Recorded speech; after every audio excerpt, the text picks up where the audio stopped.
Olá, meus senhores eletrônicos, mais uma vez aqui no canal Análise Lógica de Circuitos Eletrônicos. Professor Gustavo Cariello, trazendo aqui para vocês, nesse seriado gratuito de transistores, mais um circuito de polarização de um transistor PNP. Vamos analisar esse circuito que vocês estão vendo aqui, aí na tela. E temos os seguintes componentes: R1 de 30 ohms, R2, que é o nosso resistor variável, podendo ser chamado de nosso potenciômetro ou tripode, de 200K. Temos C1 ligado entre a alimentação de 12 volts e a base do nosso transistor PNP. R3 de 90 ohms, ligado em paralelo com Z1, cuja tensão de trabalho é de 6 volts. E ambos estão ligados do coletor para o terra. Temos também aqui o resistor R4 de 200K, também ligado da base para o terra. Vejamos aqui, vamos começar a raciocinar aqui no circuito. O ganho em que esse transistor foi calculado não é conhecido, ok? Também vejamos que o Zener está inversamente polarizado, com o cátodo ligado do coletor para o terra, certo? Certo. Agora, outra coisa importante é como está configurada a resistência de R2. Ela está configurada na resistência mínima, beleza? Vamos se ligar nisso, ok? Tranquilo? Massa. Então, continuando. Agora vamos ver aqui as DDPs em cada componente. Sobre R1, temos uma tensão de 2 volts. Sobre R2, nós temos uma tensão que é de 9,4 volts. Sobre R3, nós temos uma tensão de 6 volts. E ele está em paralelo com o Zener, o nosso Z1, que também tem sobre ele uma tensão de 6 volts. Sobre a junção emissor-base, temos uma DDP de 0,6 volts. 0,6 volts. Em R4, temos uma DDP de 9,4 volts. Sobre C1, nós temos uma tensão de 2,6 volts. Na resistência interna do transistor, nós temos uma DDP de 4 volts, beleza? Certinho, né? Então, ok. Olhem bem para essas tensões. Pausem um pouco o vídeo nesse momento, dêem uma relaxada, respirem e vejam. Continuando. Agora, o segundo passo é visualizar a circulação de corrente no circuito. Temos que a polarização desse transistor deve acontecer pela corrente circulante em R1, até ser drenada por R2 e por R4, que estão em paralelo. Por C1, não deve circular nenhuma corrente, porque depois que ele está carregado, em instantes de milissegundos, ele deve oferecer uma resistência infinita, beleza? Beleza, professor. Ok. Então agora, depois de polarizado, o que acontece com a corrente? Simplesmente, ela passa a circular por R1 em direção a R3, que está em paralelo com o Zener. Certo. E agora? A pergunta é, com esse Zener aí, o que é que acontece?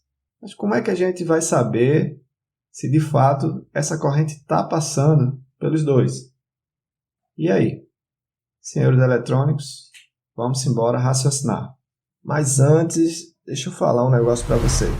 Vamos dar um like nesse vídeo, se inscrevam no canal, compartilhem o vídeo. Eu penso que vocês gostariam de acessar mais seriados mais completos, ou até mesmo para aqueles que estão começando, para estudar do começo as bases da eletrônica.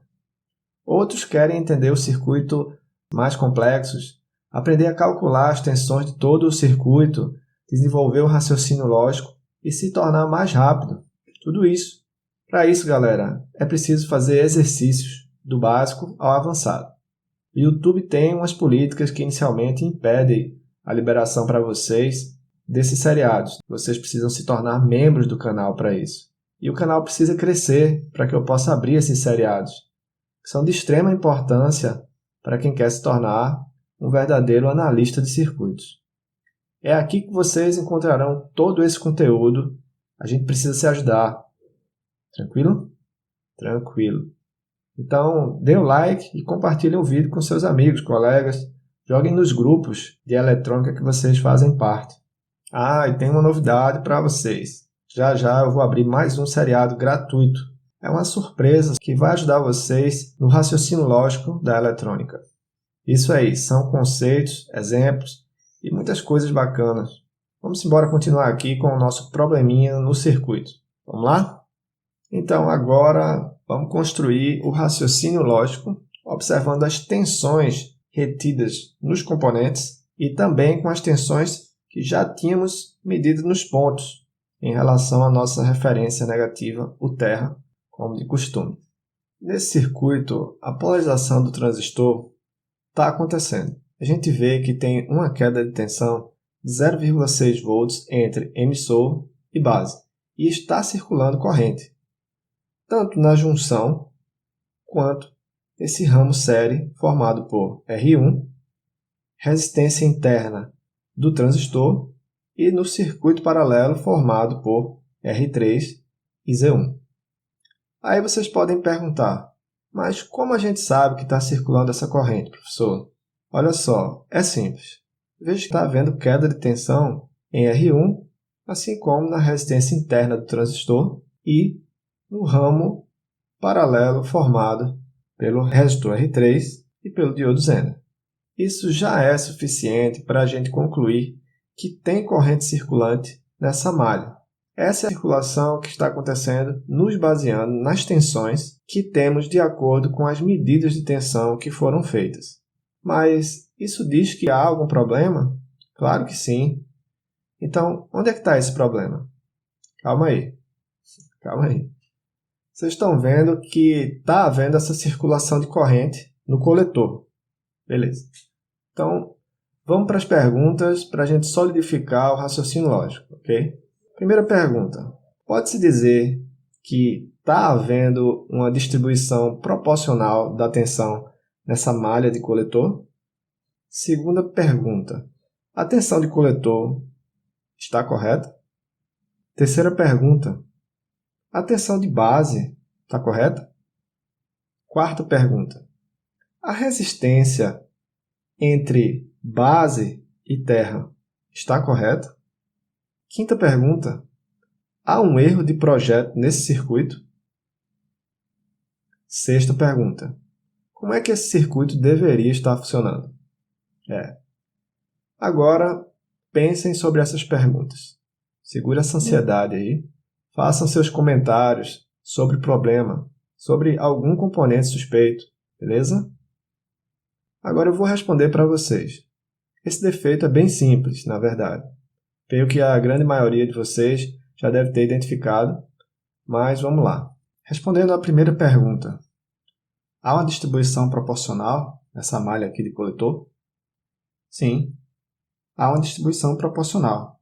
A gente vê aqui que sobre R1 tem uma tensão de 2 volts, entre emissor e coletor há uma queda de tensão de 4 volts, e sobre essa malha paralela composta por R3 e Z1, temos uma queda de tensão de 6 volts. Ora, se em R1, que é de 30 ohms, tem uma queda de 2 volts, uma resistência em série que tem 3 vezes o valor ôhmico, 90 ohms, nós devemos ter uma queda de tensão de 6 volts também. Mas alguém pode falar, no coletor existe essa tensão de 6 volts porque o Zener está estabilizando essa tensão, que é a própria tensão de trabalho do Zener. Isso é verdade, realmente a tensão de coletor está em 6 volts, e mesmo que esse resistor R3 tivesse uma resistência diferente, essa tensão de 6 volts continuaria sendo ela mesma. Porém, De toda forma, está havendo essa queda proporcional. Agora, vamos à resposta da segunda pergunta. A tensão de coletor está correta? Então, isso já foi respondido, né? Ela está correta tanto pela tensão de Zener, que está sendo estabilizada, quanto pela distribuição proporcional que está havendo nessa malha séria. Isso pode ser considerado justamente pelo fato desse método de análise que nós usamos aqui. Pergunta 3. A tensão de base está correta? A tensão de base é de 9,4 volts. O fato de existir no emissor uma tensão de 10 volts implica necessariamente que a tensão de base seja 0,6 a menos do que a tensão de emissor. Isso está acontecendo justamente porque a junção está dando essa queda de 0,6 volts. Respondendo à questão 4. A resistência entre base e terra está correta? Olha só, precisamos verificar aqui a resistência de R4, 200K, em paralelo com a resistência do nosso resistor variável R2, também de 200K. Em paralelo, isso geraria para nós uma resistência equivalente de 100K, sabendo como se calcula a resistência em paralelo. Ora, está correta? A gente pode ver aqui que não. Por quê? A nossa resistência variável ela está configurada para a sua resistência mínima. Então, respondendo essa pergunta, essa resistência entre base e terra ela não está correta. Então vamos lá. Quinta pergunta. Há um erro de projeto nesse circuito? Até então, principalmente pelo fato de não termos aqui nosso valor de beta para saber como as correntes foram calculadas, nós não podemos afirmar nem sim e nem não. Questão número 6. Esse circuito deveria estar funcionando como? Pela visualização de corrente, nós percebemos que essa polarização que está acontecendo deve fazer com que esse transistor trabalhe em uma região diferente de infinito. Então, nós temos aqui uma circulação de corrente numa região que nós podemos considerar uma região de trabalho próximo da região linear. Então, o que está acontecendo nesse circuito? Como é que ele deveria estar funcionando? Se nós temos uma configuração do nosso resistor 2 de resistência mínima, isso deveria fazer com que a tensão de base se aproximasse da tensão de 0 volts. Isso provocaria uma forte circulação de corrente entre emissor e base. E essa forte circulação de corrente levaria a resistência interna do transistor a diminuir, a ficar bem menor do que a resistência de R1, levando próximo à região de saturação. Mas essa configuração mínima, praticamente curto-circuitando a resistência de R2, isso eliminaria a atuação da resistência de R4, fazendo com que essa tensão caísse a 0 volts. Não seria recomendável fazer isso, porque isso poderia provocar um defeito no transistor PNP. Então, essa tensão, mesmo que prejudicando o circuito, nessa configuração de R2, não deveria ser 9,4. Ela deveria ser uma tensão menor do que 9,4. Esse nosso raciocínio já nos diz quem é o componente suspeito. Então, senhores eletrônicos, a conclusão do raciocínio é que a resistência variável R2 ela está com problema. E esse problema, podemos dizer que é exatamente no cursor. Esse cursor, ou ele está rompido, ou ele não está deslizando na pista interna do potenciômetro, gerando essa tensão de 9,4 volts na base. Se você gostou, dê seu like e se inscreva no canal. Compartilhe esse vídeo nas suas redes sociais, no WhatsApp, no Instagram. Deixe os seus comentários sobre o vídeo. Fale de onde você é. Isso é muito importante para a gente. Esse é o 8º vídeo do seriado Análise com Transistor Bipolar. Seriado grátis disponibilizado aqui no canal. Obrigado e até a próxima aula.